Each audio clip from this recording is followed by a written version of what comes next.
মাননীয় মুখ্যমন্ত্ৰী ডক্টৰ হিমন্ত বিশ্ব শৰ্মা ডাঙৰীয়াৰ নিৰ্দেশ মতে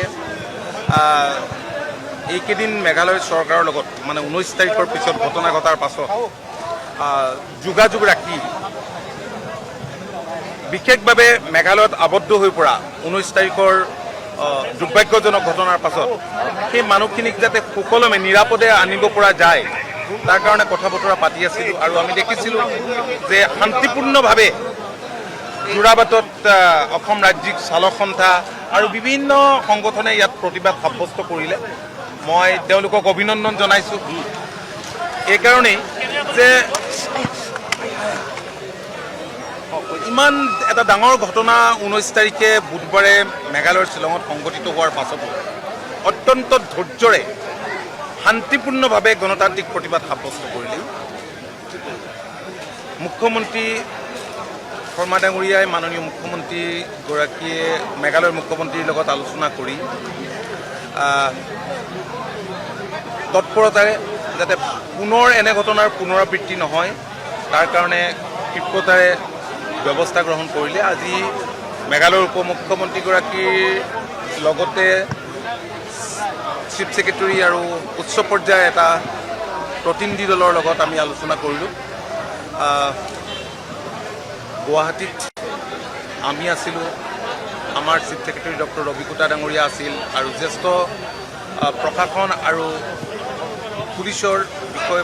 বিষয়াসকল উপস্থিত আছিল তাত আমি কেতবোৰ সিদ্ধান্ত গ্ৰহণ কৰিছোঁ মেঘালয় চৰকাৰে 19 তাৰিখে যি ঘটনা সংঘটিত হ'ল সেই ঘটনাত তেওঁলোকে দুখ প্ৰকাশ কৰিছে আৰু তেওঁলোকে কথা দিছে যে যিবিলাক কালপিত পোনপটীয়াভাৱে অসমৰ মানুহক আক্ৰমণ কৰাত গাড়ী টাড়ী ভঙাত জড়িত আছিল তেওঁলোকৰ বিৰুদ্ধে কঠোৰ ব্যৱস্থা গ্ৰহণ কৰিব আইনী ব্যৱস্থা গ্ৰহণ কৰিব এই আশ্বাস আমাক দিছে আৰু ভৱিষ্যতে যাতে এনে ঘটনা সংঘটিত নহয় তাৰ বাবে বহুতখিনি সিদ্ধান্ত আজি গ্ৰহণ কৰা হৈছে যিখিনি মই এতিয়া আজিৰ সিদ্ধান্তখিনি অলপ আগতে খন্তেক আগতে পাঠ কৰি দিলোঁ আৰু 48 ঘণ্টাৰ ভিতৰত তাত আবদ্ধ হৈ পৰা মানুহখিনিক নিৰাপদে এস্কৰ্ট কৰি তেওঁলোকে উলিয়াই দিয়াৰ দায়িত্ব গ্ৰহণ কৰিছে যিখিনি ক্ষয় ক্ষতি হৈছে সেইখিনি কথা বতৰা আমি পাতিছোঁ আৰু ভৱিষ্যতৰ দিনত যাতে এনে ঘটনা পুনৰাবৃত্তি নহয় তাৰ কাৰণে এখন জইণ্ট কমিটিও ফৰ্ম কৰা হৈছে দুগৰাকী IGP আমাৰ অসমৰ IGP SP আৰু মেঘালয়ৰ IGP ল এণ্ড অৰ্ডাৰ